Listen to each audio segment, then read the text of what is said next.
ባለፉት ጥቂት ወራት በሀገራችን የታወጀው የደሞዝ ጭማሪ የብዙዎችን ተስፋ ቢያለመልምም ጭማሪው በገበያው ማዕበል ሳይበላ ይደርስ ይሆን የሚለው ስጋት ግን አሁንም የአደባባይ መነጋገሪያ ነው። በተለይም ደግሞ እድሜያቸውን ለሀገር አገልግሎት የገበሩት ጡረተኞች ዝቅተኛ ክፍያ ወደ 3500 ብር ከፍ እንዲል መደረጉ ትንፋሽ ይሆነናል ወይስ ደግሞ የባህር ጠብታ የሚለውም ጥያቄ እያስነሳ ነው። ጤና ይስጥልኝ የተከበራችሁ የገበያ ቢዝነስ ተከታታዮቻችን እንደምን ቆይታችኋል? በዛሬው ፕሮግራማችን ከጡረታ ደሞዝ ጭማሪና ተያያዥ የሆኑ ጉዳዮች ጋር በተገናኘ ልንዳስስ ወደናል። ለቻናላችን አዲስ ከሆናችሁ ሰብስክራይብ በማድረግ ቤተሰብ እንድትሆኑን እየጋበዝኩ በቀጥታ ለዛሬ ወደ ያስኩት ጉዳይ አለፉ።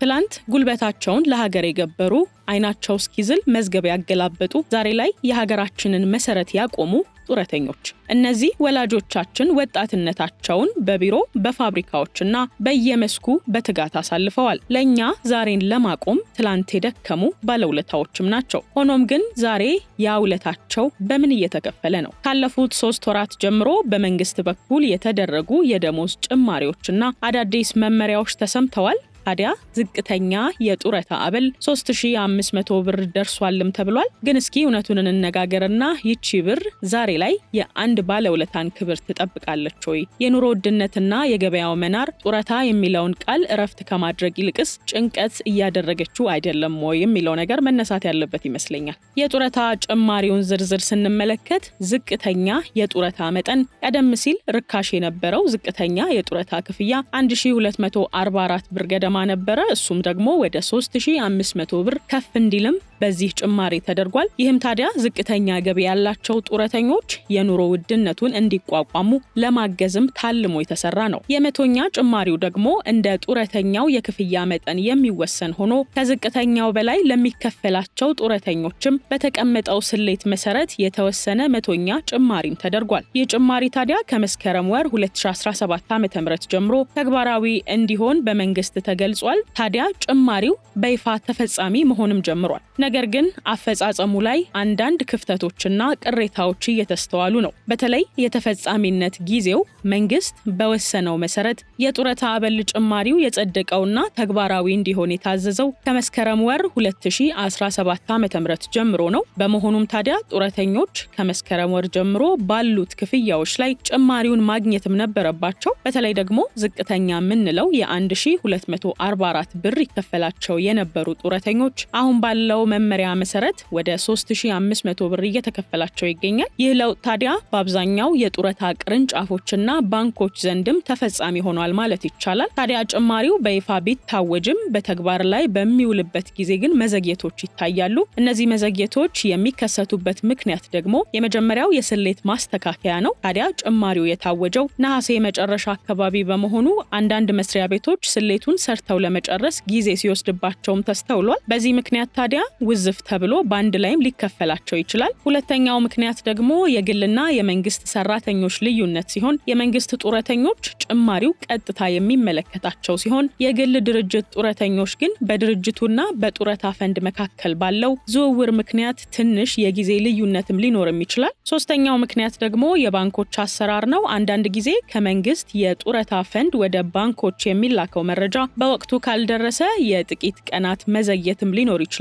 ታዲያ ከሰሞኑ የግል ድርጅት ሰራተኞች ማህበራዊ ዋስትናና አስተዳደር ሰራተኞቻቸውን የጡረታ መዋጮ በጊዜ ገቢ የማያደርጉ የግል ድርጅቶች ራሳቸውን ላልተገባ ቅጣትና ወለድ እየዳረጉ መሆኑንም የገለጸ መመሪያ አውጥቷል። ሀብት ንብረታቸውንም ሸጦ የጡረታ መዋጮ ገቢ እንዲሆን እስከ ማድረግ የሚደርስም እርምጃ እነዚህ የግል ድርጅቶች ሊወሰድባቸው እንደሚችልም ነው የግል ድርጅት ሰራተኞች ማህበራዊ ዋስትና አስተዳደር የግል ድርጅቶች ሰራተኞች ጡረታ አፈጻጸም መመሪያ ቁጥር 1085/2017 ላይ አስፍሮ ያጸደቀው። ከዚህ በተጨማሪ እንግዲህ አንድና ከአንድ በላይ ሰው የቀጠረ ማንኛውም የግል ድርጅት ሰራተኛውን ወደ ጡረታ እቅድ የማስገባት ግዴታ እንዳለበትም የግል ድርጅት ሰራተኞች ማህበር ዋስትና አስተዳደር አሳስቧል። ታዲያ ሰራተኛው ወደ ጡረታ ስርዓቱ መግባት ያለበት ከተቀጠረው ከ45 ቀናት በኋላ እንደሆነም ነው የተገለጸው።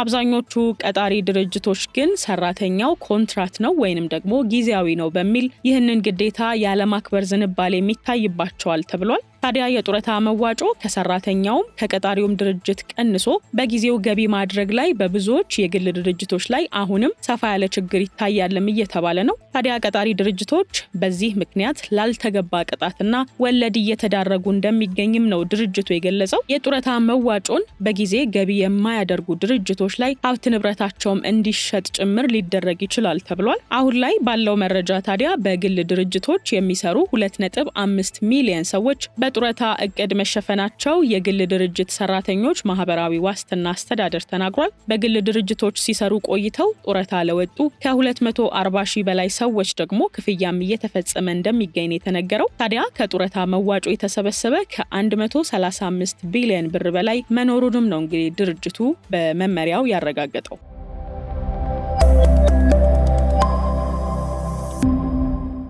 በስራ ላይ ያሉ ሰራተኞች ታዲያ በየጊዜው የደሞዝ ማሻሻያ ሲደረግላቸው ጡረተኞች ግን የሚያገኙት ክፍያ በጣም አነስተኛ ነው በሚል በርካታ ቅሬታዎች ሲቀርቡ ተስተውለዋል። እነዚህን ቅሬታዎች ለመፍታት ታዲያ ለተለያዩ ሚዲያዎች ድርጅቱ የሰጠው ምላሽ የግል ድርጅት ሰራተኞች ማህበራዊ ዋስትና አስተዳደር በዚህ ዓመት 56 ቢሊዮን ብር የጡረታ መዋጮ ለመሰብሰብ ማቀዱንና ይህም ችግር በዚህ ምላሽ እንደሚያገኝም ነው የገለጸው። ቀደም ሲል ያነሳነው በድርጅቱ የወጣው መመሪያ ታዲያ በዋናነት የሚዳስሳቸው ጉዳዮች አሉ። የመጀመሪያው የጡረታ ፈንድ አስተዋጽኦን ነው የሚመለከተው። መመሪያው ማንኛውም የግል ድርጅት ሰራተኛ የጡረታ መዋጮ እንዲቆረጥለትና ድርጅቱም ታዲያ የድርሻውን እንዲወጣ ያስገድዳል። መመሪያው በአሁኑ ወቅት በአብዛኛው የሚሰራበት ተመን ሰራተኛው 7 ከመቶ ከደሞዙ ሲያዋጣ አሰሪው ደግሞ 11 ከመቶ ይጨምራል። በአጠቃላይ 18 ከመቶ ለጡረታ ፈንድ ገቢ ይደረጋል ማለት ነው። ሁለተኛው የጡረታ መብት ተጠቃሚነትን ይመለከታል። አንድ የግል ድርጅት ሰራተኛ ሙሉ የእድሜ ጡረታ ለማግኘት ቢያንስ 10 ዓመትና ከዛ በላይ አገልግሎት ሊኖረውና የጡረታ መውጫ እድሜውም 60 ዓመት ላይ መድረስ እንዳለበትም ነው መመሪያው የሚደነግገው። ነገር ግን ከ10 ዓመት በታች ያገለገለ ሰራተኛ የእድሜ ጣሪያ ላይ ሲደርስ የከፈለውን መዋጮ ከነወለዱ በአንድ ጊዜ እንዲወስድም ይደረጋልም ተብሏል። የጡረታ ጭማሪና ማስተካከያ የሚለው ደግሞ ሌላኛው ጉዳይ ሲሆን መመሪያው መንግስት በወሰነው መሰረት የጡረታ አበል ጭማሪ ሲኖር የግል ድርጅት ጡረተኞችም በተመሳሳይ ሁኔታ ተጠቃሚ እንዲሆኑ ያደርጋል። አሁን የተደረገው ወደ 3500 ብር የማሳደግ ውሳኔ ይህንንም ዘርፍ ይጨምራል ማለት ነው። የመጨረሻው ደግሞ የስራ ስንብትና የጤና እክልን በሚመለከት ነው። እንግዲህ መመሪያው እንደሚለው አንድ ሰራተኛ በጤና እክል ምክንያት ስራውን መቀጠል ባይችልና በቦርድ ቢረጋገጥ ባለው የአገልግሎት ዘመን መሰረት የጡረታ አበል እንዲከፈለው መመሪያው ጥብቅ አድርጎ ይደነግጋል። ብዙ የግል ድርጅት ሰራተኞች የሚሳሳቱበት ነጥብ አለ። እዚህ ጋር መመሪያው የጡረታ መዋጮ መክፈል አለበት ቢልም አንዳንድ ድርጅቶች ግን ከሰራተኛው ላይ የቀነሱ ለጡረታ ፈንድ ገቢ ሳያደርጉ ይቀራሉ። ይህም ደግሞ ሰራተኛው ጡረታ በሚወጣበት ጊዜ መብቱን እንዳያገኝም ትልቅ እንቅፋት ይሆንበታል። ስለዚህ መመሪያው አሰሪዎች በወቅቱ ገቢ የማድረግ ግዴታ አለባቸው የሚለውንም በጥብቅ ነው የሚያሳስበው። ይህ መመሪያ ከመንግስት ሰራተኛው የሚለይበት ነጥብ ደግሞ የአገልግሎት ዘመን ዝውውር ነው። አንድ ሰራተኛ ከመንግስት መስሪያ ቤት ወደ ግል ድርጅት ወይንም ደግሞ በተገላቢጦሹ ከግል ድርጅት ወደ መንግስት መስሪያ ቤት ሲዘዋወር ያገለገለበት ዘመን ተደምሮ እንዲያዝለት መመሪያውም ሁኔታዎችን ያመቻቻል። ከዚህ ጋር በተያያዘ በአሁኑ ወቅት በመንግስት ሰራተኛው ዘንድ ከፍተኛ መነጋገሪያና ስጋትን ጭምር እየፈጠረ ያለው አዲሱ አዋጅ ቁጥር 1268/2014 እና ተከታይ መመሪያዎቹ የመንግስት መስሪያ ቤቶችን አሰራር ከልምድ ወደ ብቃት ለመቀየርም ዓላማ አድርጎ የተነሳ ነው። አዋጁ እንግዲህ ቀደም ሲል ከነበሩት አሰራሮች ለየት የሚያደርጉት ጥቂት መሰረታዊ ለውጦችን ይዟል።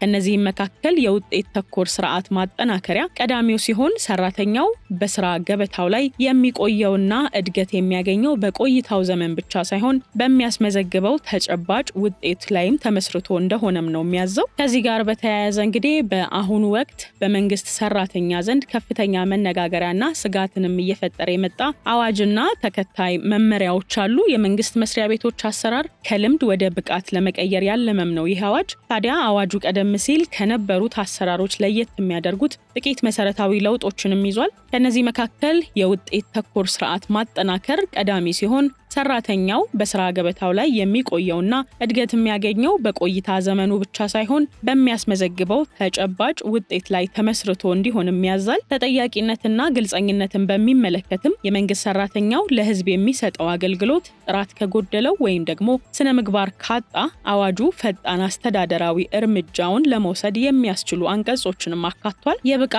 ምዘና ውሳኔን ስንመለከት ደግሞ መንግስት በቅርቡ ማንኛውም የመንግስት ሰራተኛ በያዘው የስራ መደብ ላይ ብቁ መሆኑንና በተግባርና በጽሁፍ እንዲያረጋግጥ የሚጠይቅም አሰራር እያመጣ እንደሆነ እናውቃለን።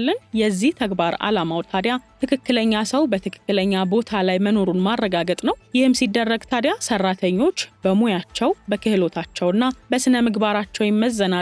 ምዘናውን የሚያልፉ ሰራተኞች ስልጠና እንዲወስዱ ወይንም ደግሞ ወደሚመጥናቸው ሌላ የስራ መደብ እንዲዛወሩም ሊደረግ ይችላል። አዲሱ የደሞዝ ጭማሪና የጡረታ ማሻሻያ የሚሰጠው ደግሞ ለነዚህ ብቁ ተብለው ለተመዘኑና በአዲሱ መዋቅር ውስጥ ለታቀፉ ሰራተኞች ይሆናል ማለት ነው። ስለዚህ ሰራተኛው ጭማሪውን ለማግኘት ብቻ ሳይሆን ስራውን ለማስቀጠልም የብቃት ምዘናውን ማለፍ ግዴታ እየሆነበት ነው ማለት ይቻላል። ታዲያ መንግስት የጀመራቸው እነዚህ ሪፎርሞች ወይንም ደግሞ ማሻሻያዎች ዓላማቸው ተቋማትን ማዘመን ቢሆንም የሰው ልጅ ህይወትና የቤተሰብ መሰረት በሆኑት ደሞዝና ስራ ላይ የሚደረጉ በመሆናቸው ግን ከፍተኛ ጥንቃቄን ይፈልጋሉ።